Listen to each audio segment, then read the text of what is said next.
Boom! Witam Was bardzo serdecznie, moi drodzy, w kolejnym odcinku na moim kanale. I tym razem wreszcie nadszedł czas, aby spełnić Wasze prośby i nagrać drugą część, właściwie reedycję filmu, w którym pokażę Wam całą moją kolekcję klocków. Jak widzicie, mam w tej chwili na biurku sporo zestawów, które jeszcze trzeba złożyć, ale dziś przedstawię Wam to, co do tej pory zostało zbudowane. Zapraszam Was do oglądania. Dobrze, moi drodzy, więc uważam, że prezentację trzeba rozpocząć od polskiego samolotu PZL-23 Karaś. Jest to model obowiązkowy w mojej kolekcji. Zaraz obok niego jest PZL P11C. Obok widzimy Mitsubishi A6M20, Messerschmitta Bf 109 F2, naszego rodzimego polskiego Fiata Malucha oraz francuski myśliwiec De Voitine D520. Obok znajduje się jeszcze Czerwony Baron, amerykańska wieża wsparcia lotniczego oraz limitowana wersja Tygrysa Królewskiego. Tygrys Królewski znalazł się w takim miejscu, ponieważ niestety uważam, że jest on zrobiony w gorszym kamuflażu niż wersja zwykła, a brakowało mi miejsca, aby umieścić go gdzieś na regularnych półkach tego regału.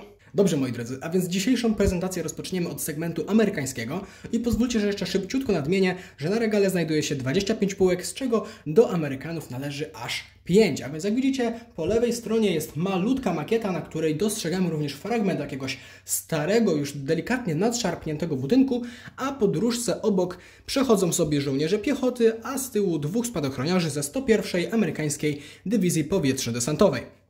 Na półce znajduje się motocykl z wózkiem bocznym oraz karabinem maszynowym. Widzimy również Jeepa Willisa z przyczepką oraz aż 5 żołnierzami 101. Dywizji, a z tyłu dostrzegamy czołg Stuart z pełną załogą. Problem jest taki, że jeszcze nie wszystkim karabinom, które tutaj dostrzegamy, obciąłem te rączki, a docelowo planuję tak zrobić, tak więc jeszcze troszeczkę pracy przede mną jest, ale uważam, że naprawdę fajnie wyszła mi ta półka. Przechodząc dalej, dostrzegamy kolejnego Jeepa Willisa, tym razem z żołnierzami ze 101. Dywizji Powietrzno-Desantowej w delikatnie innym kolorze munduru. Są to ci starsi. Obok dostrzegamy 2 motocykle oraz jednego żołnierza piechoty z karabinem maszynowym BAR, a z tyłu czołg M4A1 Sherman z pełną załogą.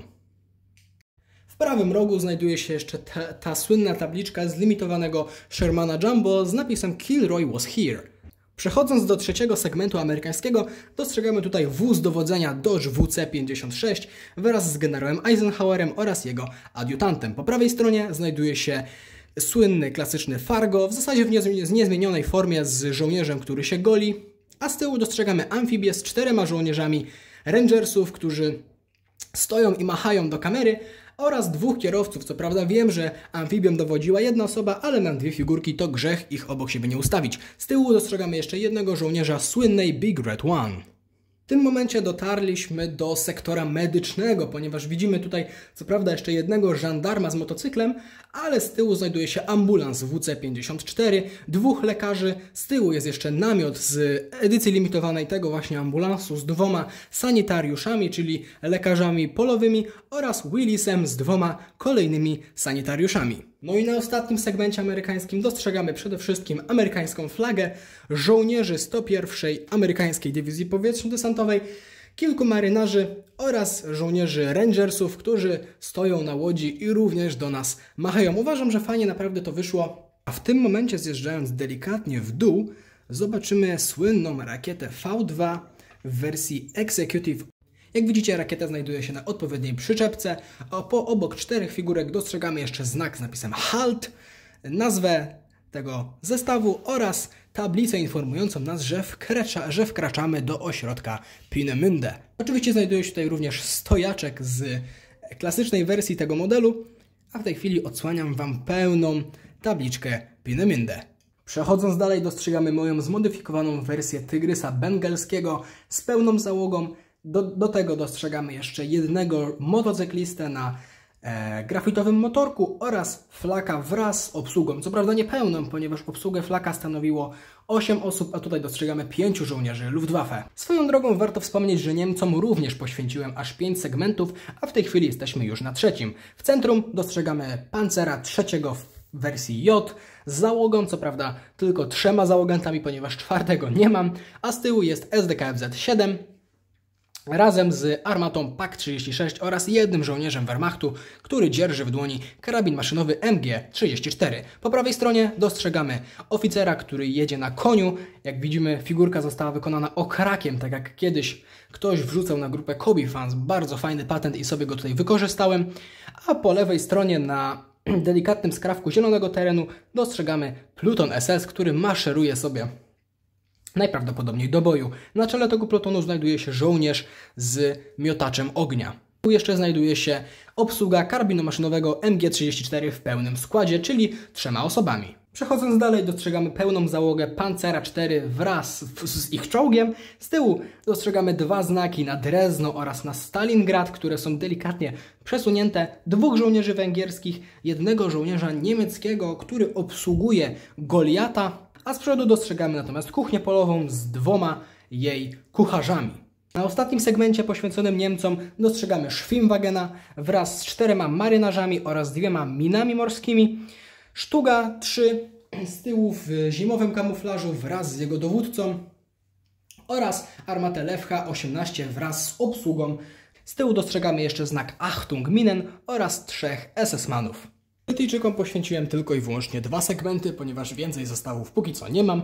A tutaj dostrzegamy Shermana Firefly w wersji z generałem Andersem, czyli klasyczną Zemstę 2. Z tyłu jest Churchill wraz ze swoim dowódcą.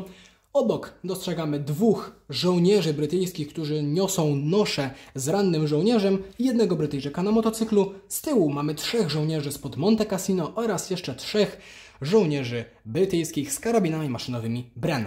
Na drugiej brytyjskiej półeczce znajduje się przede wszystkim masa brytyjskiej piechoty po lewej stronie, 3 brytyjskich komandosów oraz 3 naszych cichociemnych, których ustawiłem tam z tyłu w zielonych beretach. Po prawej stronie widzimy również żołnierza kanadyjskiego oraz brytyjskiego, spadochroniarza. Jeżeli chodzi o pojazdy, to jest to Matilda oraz Cromwell generała Maczka.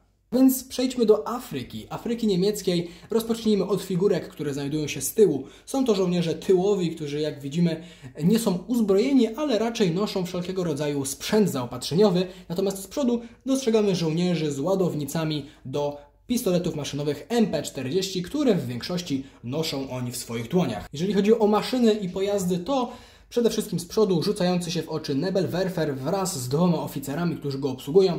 Z przodu dostrzegamy jeszcze mapę Tunezji z 1943 roku. Po lewej stronie dostrzegamy motocyklistę wraz z motocyklem BMW R75, PaK-40 z żołnierzem w hełmie tropikalnym, który jednak jak się okazało w Wehrmachcie był niewypałem, oraz z tyłu SDKFZ-10 Demak z 2 kucharzami oraz kuchnią polową.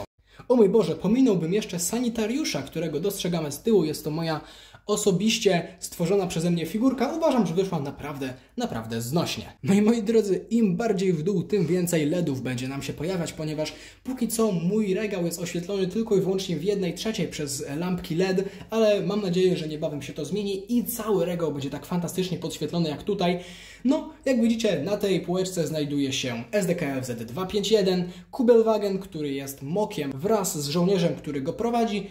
Jest również Kettenkrad ze swoim żołnierzem obsługującym oraz z tyłu 1 motocykl. Po lewej stronie dostrzegamy również drużynę, która obsługuje karabin maszynowy MG-34 oraz żołnierzy głównie z niemieckimi Mauserami. No teraz dotarliśmy chyba do półki, na której dzieje się najwięcej. I dotarliśmy do Polaków. Jak widzicie, jest tutaj masa piechoty, zresztą tak jak miało to miejsce podczas II wojny światowej, przecież polska armia składała się głównie z piechoty. Jak widzicie, mamy polskich żołnierzy po prawej stronie, tam gdzie dostrzegamy drzewa, z karabinami polskimi, przeróbkami Mauserów, z bagnetami. Z przodu dostrzegamy jeszcze obsługę CKM-a z płaszczami przewieszonymi przez ramię, żołnierza na motocyklu Sokół, obsługę Boforsa oraz samą armatę oraz kilka mapek, które dotyczą w różnym stopniu Polski. Po środku znajduje się tankietka z dowódcą, który wystaje z niej, 3 kawalerzystów z szablami oraz 2 czołgi Renault FT-17. Z tyłu powiewa polska flaga, a między te pojazdy jeszcze włożyłem kilka figurek żołnierzy piechoty. W tym momencie na ekranie dostrzegacie makietę, na której temat zrobiłem film. Prawdopodobnie odnośnik w tej chwili wyświetla Wam się gdzieś w karcie, jeżeli jeszcze go nie widzieliście, a więc to w zasadzie mogę pominąć. Dalej mamy niemiecki bunkier z 2 żołnierzami, którzy gdzieś tam się wokół niego krzątają oraz kilkoma krzaczkami. Te krzaczki to jest mój autorski pomysł, sam je opracowałem.